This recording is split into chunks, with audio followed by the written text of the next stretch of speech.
Hello, I'm Sophie, I'm head girl. Hello, I'm Eloise. Hi, I'm Allegra. Hi, I'm Sophie. Hi, I'm Rose. I'm Kat. I wanted to join the leadership team because I remember watching it from a younger age. So I remember seeing them do all the assemblies in the remembrance assemblies and seeing the impact. So 2 years ago, Poppy Hughes introduced self-defence classes based on an experience she and her team had had, and I thought that was very powerful, and it showed her influence within the school, and I thought, wow, I'd love to be able to implement things that other students have raised. Yeah, I also think it's really important to be part of a team from an early age, because in your job or in your future career, you're going to have to be part of a team. That's just how it works, and you can develop so many skills from being part of the student leadership team, so that also was what drew me to. Adding to Sophie's point, I just wanted to have a sort of higher level of responsibility and be able to work with my teachers and people like that. Yeah. Also, I think being like a greater part of the school community is definitely something significant, because I think we are all house leaders this year, and I really enjoyed that because I felt like I could connect with younger years, and I didn't feel like I was isolated to the sixth form building. Yeah, I think also just showing the young years that you can like go and apply for these roles and have this responsibility. From quite a, I guess, youngish age. So yeah, just leading by example and showing the young years what's possible later on in the school life.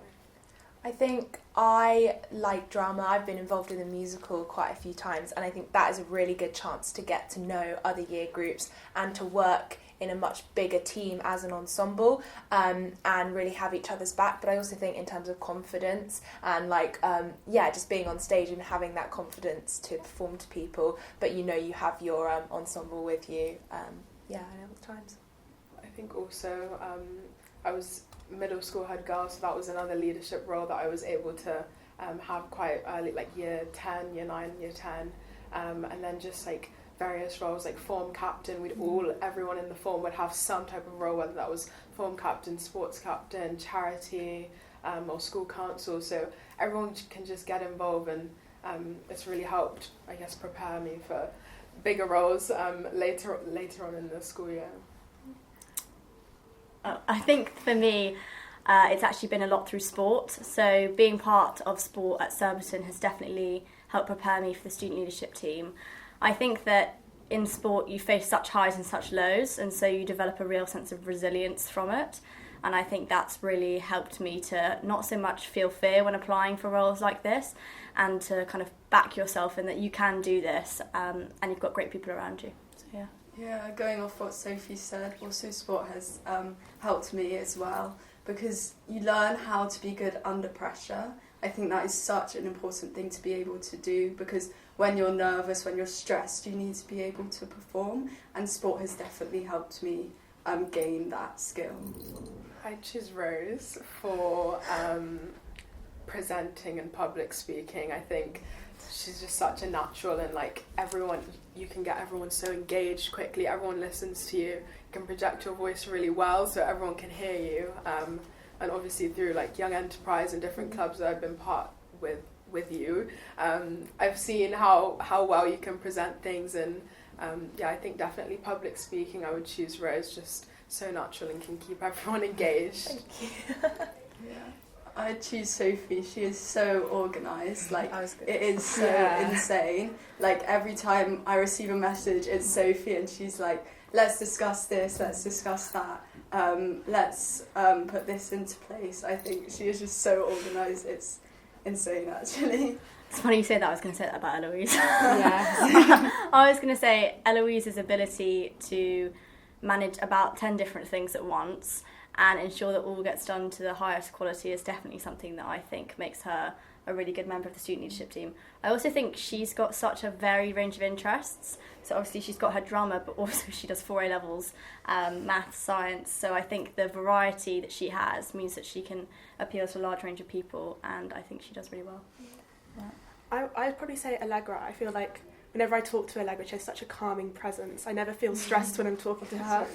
And I think that's very important on the leadership team, where obviously we're going to be doing lots of things probably all at the same time. So I think her presence will definitely calm me down, because I can be quite a stressed person.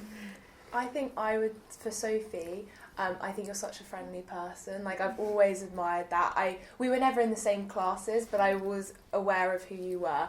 And yeah, I think you're just such a lovely person. I think that's really good to have on the student leadership team as someone that people can feel comfortable to come to, and they know that you can help them out. Yeah, I would have said similar. You're just like such a bubbly person. Yeah. What's Kat's superpower? Oh gosh. I'd say she's just really friendly. Like, she always smiles at everyone. Yeah. Like, no matter if you're a new girl or if you've known her, like Rose has since like reception or something. That's nice. I think she's always like, she treats everyone the same way, which is definitely something. Like, I feel like if I was a younger year, I would feel good to go into Kat to talk to her about something. I've got a funny story about this. Kat was my year two. Oh yes. My year two buddy when I joined the school. Kat was the person that was in charge of making sure that I found my feet and made friends. I think she did a pretty good job. Yes. So still here. I think that overall, I'd like us to have a really tangible impact, something that you can see we've done, something you can say, okay, we came to you with a problem, we've been able to do something about this. So a few things that have come up already, we've spoken to Mr. O about the conversion of freeze and private studies in terms of when that was going to happen, action that, and made sure we had a bit of a clearer date as to when that was happening for our year group specifically. But I think overall as a year group we want to make sure that the school is obviously a really happy place for everybody. Everyone has such varying interests, so I think it'll be utilising those interests and connections throughout the school to making sure that everyone feels represented and has a voice. Yeah, I think it's about listening to what people want. I would like to have some sort of email survey that we could do, or suggestions box or something like that, so we really hear throughout the entire school. We might not be able to get to them, but if they could come to us and sort of have their ideas, and we could action that and make a tangible difference so that people feel like we've helped in some way. Yeah, because at the end of the day, you want the students to come to school and be excited to learn, excited to see people, excited to come to Surbiton. So yeah, making sure that everyone is represented. And I think also just building that relationship between the younger and older years. Obviously there's big age gaps, but there can be different activities or ways that we can interact with them so that they're not just the young years and we're not like separated at the top of the school. So yeah, just making that connection a bit stronger and doing various things to help it.